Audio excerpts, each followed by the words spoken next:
Welcome to GDS team. তো GDS team যে সকল মেম্বার আছেন, আপনাদের বেসিক ক্লাস আপনার 6-এ আপনারা যে বিষয়গুলো জানতে পারবেন, সেটা হচ্ছে আপনার এই যে বিলের যে বিষয়টা, এটা খুবই ইম্পর্টেন্ট। অনেকেই কাজ করেন অনেক বছর ধরে, কিন্তু আসলে বিল করতে পারেন না। আর এই বিল না মানে মেন করতে পারেন না, কারণ হচ্ছে আপনারা শুধু এইটা দেখেন যে এই কাজটা আপনি ফ্রি করতে পারছেন কিনা। যদি দেখেন যে ফ্রি করতে পারছেন, তাহলে আপনারা যে কাজটি করেন সেটা হচ্ছে আপনারা খুব অল্প টাকায় কাজটি করে দেন। কিন্তু আপনারা এইটা বোঝেন না যে এই কাজটি যদি এতটাই সহজ হইতো, তাহলে আপনার যে ক্লায়েন্ট বলেন, কাস্টমার বলেন, যেটাই বলেন, সে কিন্তু আপনার পর্যন্ত কাজটা নিয়ে আসতো না। আচ্ছা, সে ট্রাই করছে, তার কাছে এটা পেইনফুল মনে হয়েছে বিধায় আপনার পর্যন্ত আসছে।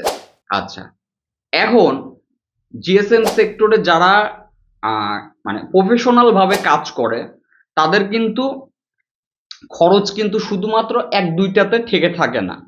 এখানে তাদের দোকান, সিকিউরিটি বলেন, ভাড়া বলেন, নেট বিল বলেন, পার ডে ওইখানে বসার নিজের একটা বেতন বলেন, তারপরে আপনার হচ্ছে আপনার ডিভাইস গুলা ক্রয় করা বলেন, এই ডিভাইস গুলা আবার অ্যাক্টিভিশন প্রতি বছরে বছরে, এই যে সবকিছু মিলায়ে তাদের হিউজ একটা আর্নিং মানে খরচ এখানে আছে।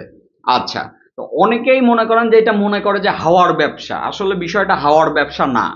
কারণ আগে আপনাকে শিখতে হচ্ছে, এখানে আপনার একটা খরচ আছে এবং টাইম ব্যয় হচ্ছে। তারপরে যে বিষয় আপনার ওই যে বললাম, আপনার দোকানের একটা খরচ আছে, নেট বিল বলেন, এদিকে ওই যে ডিভাইসগুলো অ্যাক্টিভিশন বলেন, তারপরে মাঝে মাঝে ড্যামারেজ যায়, এই ড্যামারেজ গুলার খরচ আপনার ধরতে হবে। তো সবকিছু মিলায়ে যদি আপনি খরচগুলো আগে হিসাব করেন, তাহলে কখনোই আপনি ওই 50-100 টাকায় কাজ করবেন না। আচ্ছা, এখন কাজের বিলগুলো কেমন হওয়া উচিত, এইটা নিয়ে এই বেসিকে আলোচনা করব। সেটা হচ্ছে, যে কাজটি করতেছেন আগে এটা দেখতে হবে ওই সেটটার প্রাইস কত, এটা একটা ফ্যাক্ট।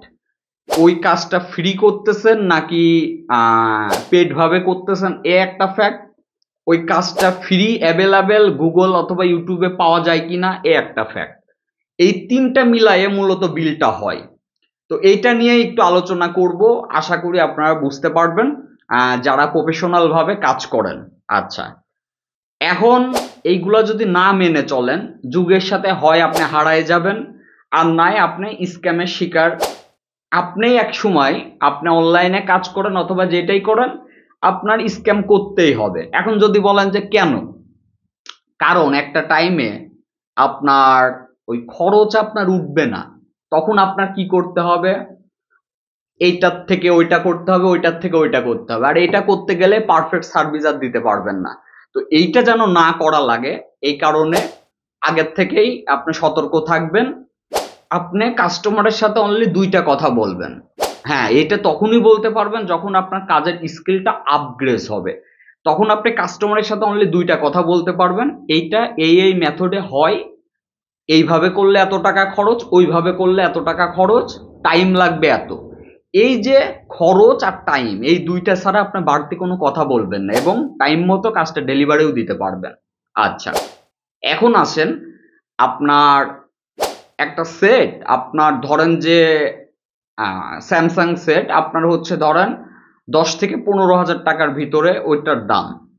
এইটার প্রাইস আর কখনোই একটা সেটের দাম 30,000 টাকা অথবা 35,000 টাকা, এটার প্রাইস এক হইতে পারে না মানে কাজের। এখন আপনি যেটা দেখেন যে ওই যে 10-12 হাজার টাকা সেটের কাজের যে মেথড আপনি অ্যাপ্লাই করছেন, 30,000 টাকা সেটের কাজের মেথড সেম, আপনি সেম বিলে কাজ করেন, এটা হচ্ছে আপনার ব্যর্থতা, আপনি সিস্টেমটা বোঝেন না। এটা নিয়ে কিন্তু লং আমাদের 2025-এর যে মার্কেটিং, জিএসএম মার্কেটিং ক্লাস, এটাতে লং আমি আলোচনা করব, এখানে জাস্ট হালকার উপরে আমি বলতেছি। সেটা হচ্ছে, আপনার যেমন ধরেন একটা কাস্টমারের কাছে যদি আইফোন 7 অথবা 8 থাকে, এটার মূল্য একরকম, তার সেটের তার কাছে একরকম মূল্য। সে যদি আইফোন 14, 15, 16 প্রো ম্যাক্স এইগুলো ইউজ করে, তার কাছে কিন্তু এটার মূল্য আর এক